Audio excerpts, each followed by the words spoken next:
Hello, welcome to White Birch Tarot and Astrology. I'm going to do the astrology in this video, I think, and then do a separate one for the tarot. So, because there's so much going on right now, and I'm mainly doing this for the full moon in Capricorn, which occurs on Monday, June 29th, which according to the clock, it already is, but it's just barely. But it happens at 7:56 p.m.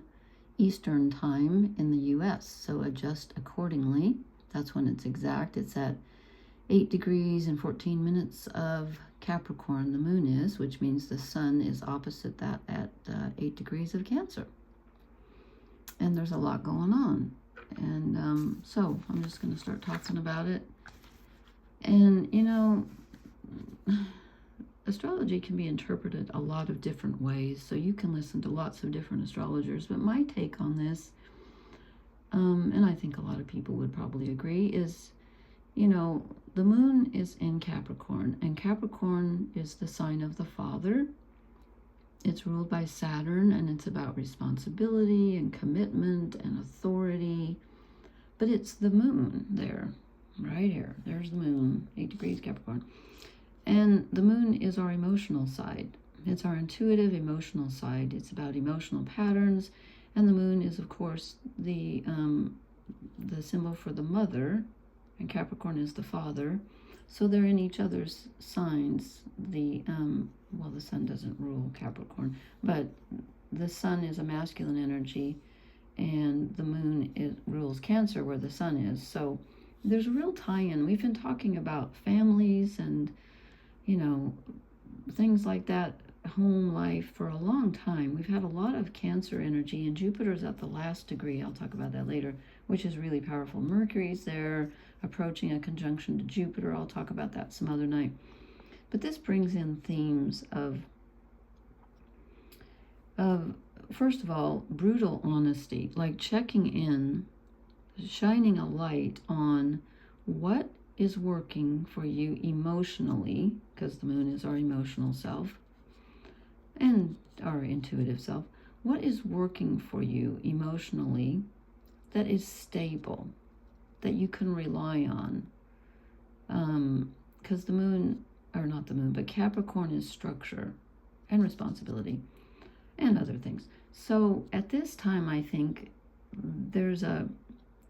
full moons are a time of culmination and sort of an ending, kind of like, it's like an aha moment. It's like, oh, this has built up to where I can now see it fully and feel it, and then it starts a new cycle. So it's kind of the end of a cycle, but it's kind of also looking at something, you know, that's really bright, and you can hopefully see it clearly. So this is about looking at which emotional connections do we have that are stable, and how do we parent ourselves? How do we become our own mothers and fathers? Because we don't always get what we need from them, and you get to a certain age and they're gone or whatever, and you have to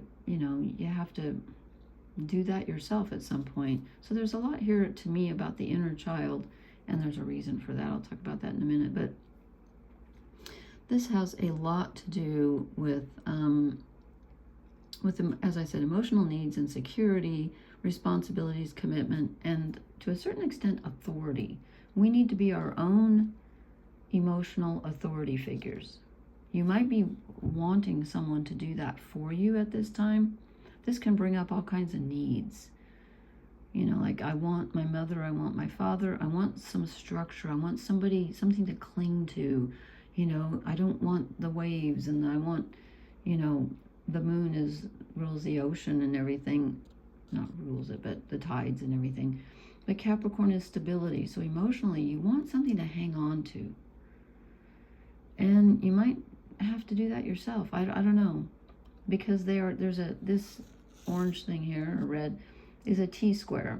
We have the sun squaring, which is an uncomfortable aspect, Saturn at 14 degrees of Aries, and Neptune at 4 degrees of Aries. So that's kind of, you know, sort of almost halfway in between these two. And the moon the same. So it's called a T-square. And it's very powerful. And so Neptune here is the planet of imagination and illusion, romance and dreams. And Saturn is very opposite this energy. Saturn rules Capricorn, so it rules this new, party,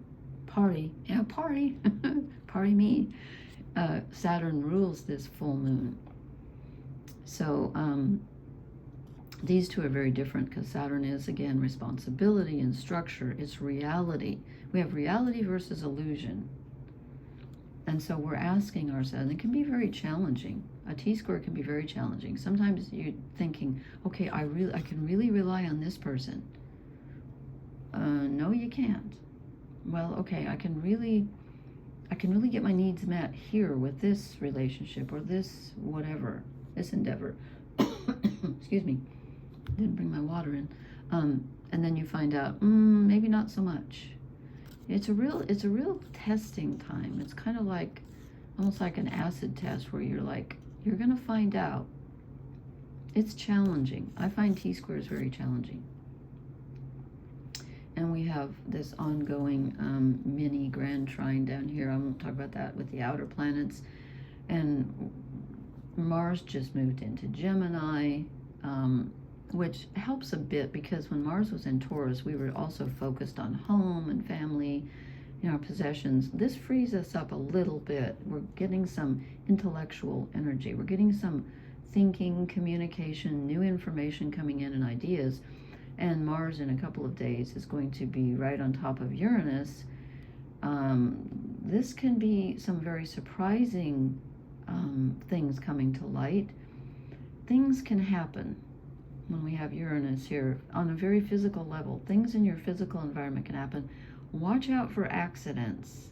Generally, that doesn't happen when it's in an air sign. It's usually more of a mental thing, like, oh my God, I didn't know that. But I had 2 accidents today, not major, but my nose hurts and my leg and my foot hurt. Things fell on me. I'm like, what's going on? Anyway, just be careful. This past few days for me has been, remember when I drew the tower last time? Oh my God, yeah. I had a couple of tower things, just came out of nowhere, and they weren't good. So anyway, tower moments don't always have to be bad. They can be really good. But anyway, I might talk about this another night because it's a really big deal and we have so much going on. Because I wanted to point out, okay, 2 things. One is Jupiter, who is expansion and limitless possibilities and hope and looking toward the future, has been in Cancer for a long time, is at what we call the anaretic degree, the last degree of Cancer, 29 degrees. And this just sort of magnifies the magnifying energy here. And as I said, Mercury, who rules Gemini, is getting ready to conjunct Jupiter. They're coming together. So he's approaching Jupiter, and I will talk about that some other day. But again, there's a lot of, they're in Cancer. There's a lot of emotional energy and a lot of aha moments, I think, going on about what nurtures us and the future and the past, and wow. So Jupiter's at a very important point now. I forget when he moves into Leo. Did I write that down anywhere? No, of course I did not. Oh well, I'll soon, I think. And then Venus, who is in Leo. Venus is our relationships and what we value and what we find worthy, our sense of beauty and so forth. She's in a trine, which is a really good aspect to Saturn in Aries. So this is giving us a boost. And again, Leo rules the inner child. And in a sense, Cancer has to do with childhood. So there's a lot going on here about childhood emotions. Venus in Leo energy wants to be admired. Cancer energy wants to be nurtured. Wants to be held and fed and comforted and safe. And Leo's more like, watch me do this, watch me do this, watch me do that. And so this helps a little bit because we kind of get in touch with this reality here of our identity, of who we are. We can be kind of honest with ourselves at this time and feel a sense of connection to our inner child, because Aries is our basic desires. It's also our identity. It's the first sign of the zodiac. And so Saturn here really brings out, like, who are you at your core? What, you know, when you get down to the nitty gritty, to the center, what's there? Who are you? And what do you desire? And that will help with your relationships too. Help you figure out, you know, who supports you, who is loyal to you. Loyalty is big here. Who's truly loyal, not just verbally, but their actions, you know. Yeah. So, and am I missing something? And then the word winnowing came to me when I was thinking about Venus trine Saturn. I thought we're sort of, it's like winnowing out the bad from the good, you know. The good rises to the surface, or maybe the bad rises to the surface so you can skim it off. I don't know, but there's a lot going on. And I think I will wait and talk about Mars is approaching Uranus in Gemini, and they are both squaring the north and south nodes. I think I'll do a separate video on that, because that alone is like huge. So I will leave that for now, but that's sort of going on too. There's a fated element, let's just say that for tonight. So if you're feeling a lot about, you know, emotional needs and security and what you can rely on and who you can rely on, I think that's normal. And you might learn, hopefully you'll learn some stuff from this full moon about who you can rely on, you know, because the full moon, you can't fool a full moon, I don't think. It, you know, it illuminates. So there's that.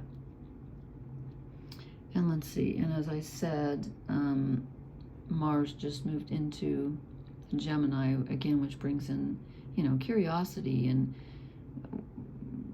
our physical energy. We can get somewhat distracted. I said I was going to talk about that another time. Now here I am talking about it. We can get distracted, and our energy can be spent in too many different places. So I'll just say that for now. And then let's see, what did I forget to say? I wrote down clear boundaries, emotional. Now I'm talking about the full moon again in Capricorn.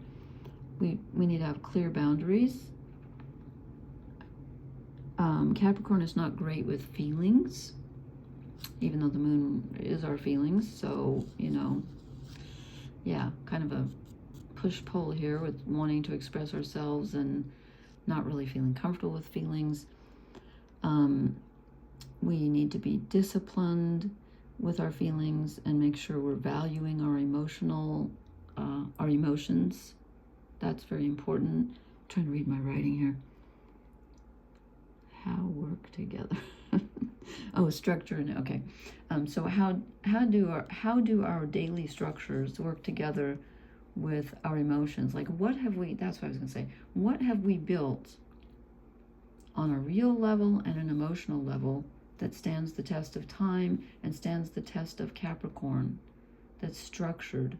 Can we be our own authority in matters of our emotions? You know, so this kind of tells you what's real. What it's like looking back on what you've built, what you've constructed emotionally for yourself. And then you ask yourself, you know, do I want to keep that relationship? What about that one? Do I want to keep doing things this way, you know, in emotions and in my life? So I hope that's helpful. There's a lot here, I realize that. And I am going to do a tarot reading, but I thought this was going to take a while, so I thought I'm going to upload this while I'm shuffling and putting out the cards.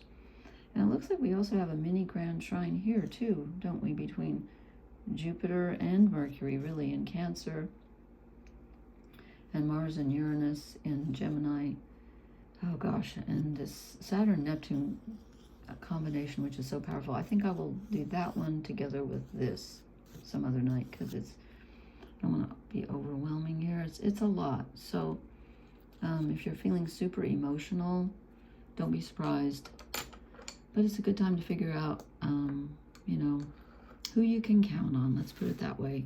Both inside yourself and outside yourself. Okay, that's that for the astrology.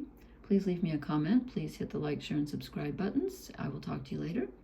I'm going to do the tarot reading now. Blessings. Good night.